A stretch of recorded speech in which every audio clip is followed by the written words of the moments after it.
Hello, historians! Let's talk about the Great Depression! No, I'm definitely not losing my mind in quarantine and isolation at all.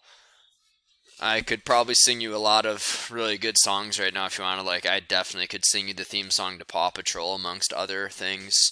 I could probably quote just about every single line to Frozen 2 and The Secret Life of Pets 2 and Toy Story 3. Joey has these little cars that make sounds and they say things and they make me crazy. I like racing. Let's win the race. Let's be a star. If Joey wasn't here, I'd throw that thing against the wall and just break it into a million pieces, and it feels so good. Oh, but anyways, let's talk about the Great Depression. How are you guys? I hope you're awesome. Let's talk about the Great Depression because that's crazy uplifting, right? Well, at least we're getting to the better part of it. It's not just like Hoover kind of doing nothing. Now, at least we're into Franklin Delano Roosevelt and the New Deals, plural, because there'll actually be two of them. So, let's hop into it here. FDR, a lot of pictures of him sitting down because of the polio. All right. So, we start with the election in 1932. 1932, the Depression is at its worst. Unemployment is around 25%. GDP has dropped 50%. The value of the stock market has dropped and lost about 75% of all of its value. It's a true international depression with most industrialized, Western nations facing serious problems. Things are getting weird in Southeast Asia. Japan's getting ready to start invading China at this time. We're going to start to see some of the very early aspects of World War II getting going. So this is a big year in world history in a lot of different ways. It's huge for the United States of America because this is when FDR comes into office. Now, for the actual election itself, the Republicans run Hoover. All right, you basically never move away from an incumbent. Name recognition is really important, and someone that won office once, it immediately makes it easier for them to win office again after you win the first time because people know you. So Hoover runs for the Republicans, and his campaign basically was, if you put a Democrat in the Oval Office, things are only going to get worse because Democrats don't know how to handle the economy. Only Republicans do because they're the party of the big business. So stick with me. Prosperity will be just around the corner, and we're going to be okay. But if you elect the Democrats, it's going to get worse. Now, the Democrats grab Franklin Delano Roosevelt, governor of New York. He's going to run on a platform talking about a New Deal. All right, he talked about the New Deal on the campaign trail, that there's going to be a new deal for the American people. He's going to talk about the 3 R's of relief, reform, and recovery. But he also talked about the main aspects of the New Deal on the campaign trail. He talked a lot about the repeal of prohibition, aid for the unemployed, and then using government spending to really get the economy going. All right, so we're going to reform the economic system. We're going to bring relief to the American people, and we're going to recover from this economic downturn. And the results were just an absolute domination.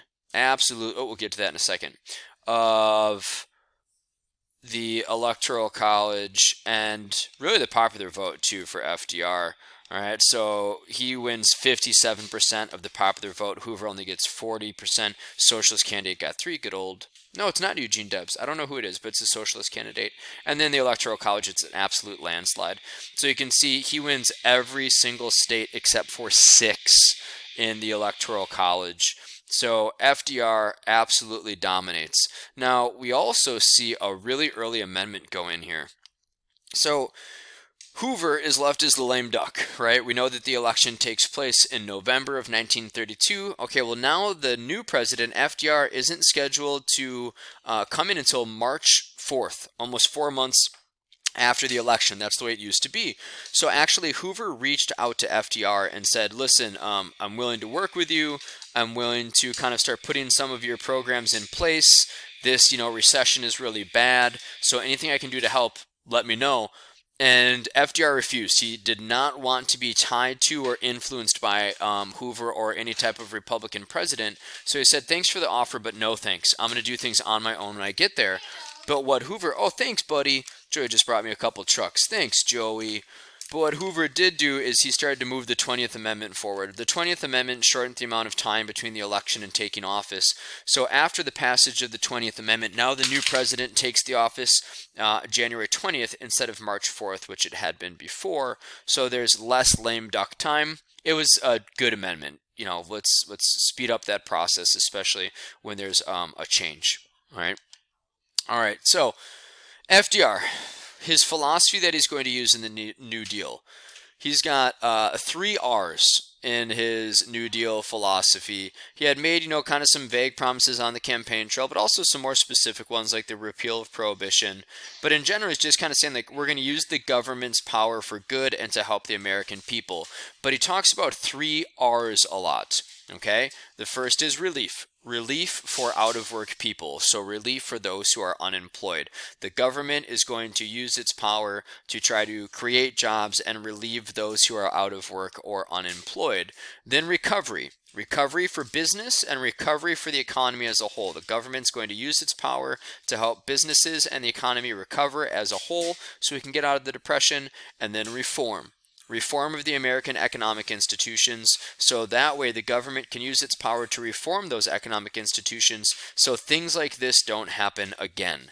So that's the mindset, that's the philosophy, that's like the big picture that FDR and his administration are going to use as they move the New Deal forward. Reform of the economic institutions, recovery of business and recovery for the economy, and then relief for the average working man or woman, relief for the individual citizens of the United States. So those are his 3 R's that he uses to guide his New Deal philosophy.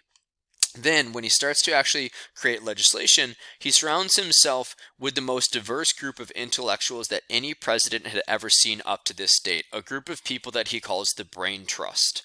All right, so the Brain Trust are just really, really smart people that FDR found to help make these, programs and make the legislation so that way we can start the New Deal. He employed a record number of African Americans, Catholics, Jews, women. Like Frances Perkins was the Secretary of Labor. She was the first woman to serve in a presidential cabinet. She also started off at the Hull House in Chicago, if you remember that, the Settlement House movement. He had a group of, really diverse economic advisors from various universities. So he was willing to basically listen to anybody. FDR was big on, never be the smartest guy in the room, because if you are, you're in the wrong room. So he put together this brain trust. We'll talk later about a couple other little trusts he has. It's just smart people to help him craft these New Deal policies to go along with his New Deal philosophy. So when we actually look at FDR coming into office, there's this period known as the first 100 days. That's really the first New Deal, and then later there's going to be the second New Deal. But as FDR comes in, honestly, the nation was on the brink of collapse. Unemployment is incredibly high. Unrest amongst the American people is very high. Banks are closing. People are losing their homes and their farms.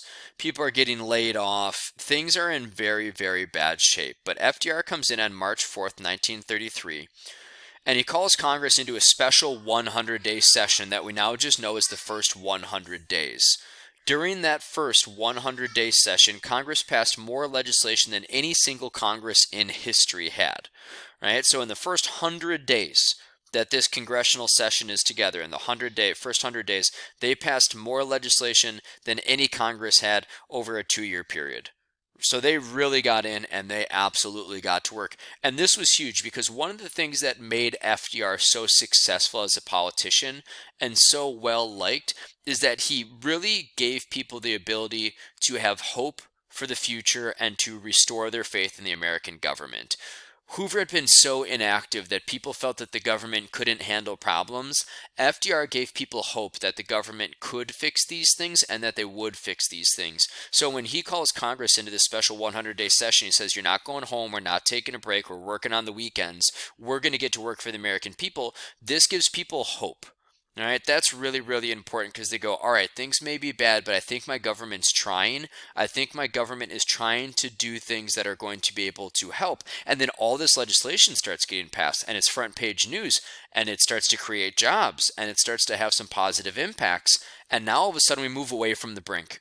And that special 100-day session was really, really important. Now, on the topics page, you can find this handout. All right, and I'll just keep it up here as we look at a couple important pieces of legislation here from the first New Deal and the first 100 days. All right, so bank holiday or the Emergency Banking Relief Act. As you can see, banks here, they're failing at an alarming rate. By 1933, we have over 5,000 banks that have closed. So on March 6th, 2 days after he took the oath of office, he orders all banks to close, and it was for a week. Okay, he said, I want all banks to close for 1 week, close their doors, keep everybody at home, and then we're going to reopen in 1 week on March 13th, and you're going to be federally insured. What they did during that time is they set up this down here. They set up the FDIC, the Federal Deposit Insurance Company, which guaranteed individual bank accounts up to $5,000. So that way your bank couldn't close anymore. Today, the FDIC is still around. Every time you walk into a bank, you'll see a little sign that says they're a member of the FDIC. I believe the number is $250,000. So your individual savings accounts, each savings account you have is guaranteed by the federal government for up to $250,000. So your money doesn't just disappear. This is really important.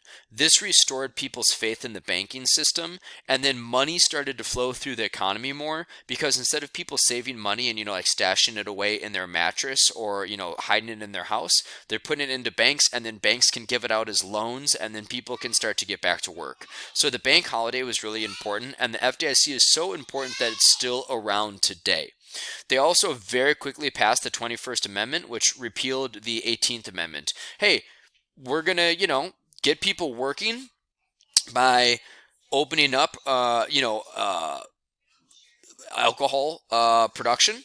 Right, so now there's beer, wine, booze back in the system. That creates jobs. Also, part of it was kind of like, hey, this has been failed legislation, so we don't need to keep using it. And part of it was like, the depression is terrible. At least now you can have a drink and not worry about getting arrested for it. And then you can see the Beer, Wine Revenue Act. We start getting some tax money coming in through the legalized sale of beer, wine, and alcohol as well. So that was one of his campaign promises. It was important that it went in. All right, so let's see. A couple other important ones that I want to Okay, a couple other important ones from the first 100 days. Unemployment relief. All right, so we're helping reform and recover business and the entire, institution with some of this banking stuff. Now we need to give some relief to working people. The PWA, the Public Works Administration, all right, you can see it's giving money to state and local governments for the building of roads, bridges, dams, other public works.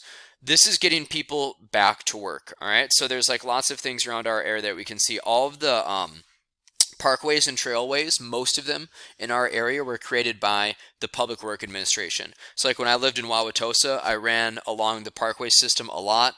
There's, oh my gosh, now I'm totally forgetting the name of the parkways in Wauwatosa. There's Underwood, and then there's another one. Honey Creek. Thank you, Lizzie. My wife just called out. Honey Creek Parkway. Both of those were made during the Great Depression by the Public Works Administration.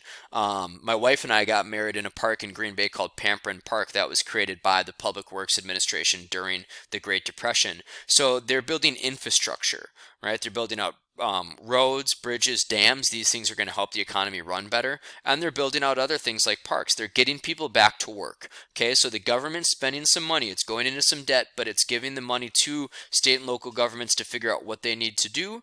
And a lot of this is going to kind of prime the pump for future economic action, but a lot of it is getting people back to work. The CCC, the Civilian Conservation Corps, young men go onto federal lands and do things like creating parks or building, federal or international interstate highways, stuff like that. And then the men live in labor camps and they get everything provided for them. And then the families get small monthly sums, right? Kind of a different way of attacking it. So you're providing like a work camp and 3 meals and some clothing to the guys that are working, and then their families are getting paid back home. TVA, You can see here a giant experiment in the most impoverished region in the country, the Tennessee Valley, building dams, operating power plants, controlling flooding and erosion. They're even manufacturing fertilizer. They're selling electricity to residents at really low rates. This is as close to socialism as it gets. It's eventually going to be ruled unconstitutional because it was violating some interstate commerce. Okay, go over to the next part for the rest of the first 100 days.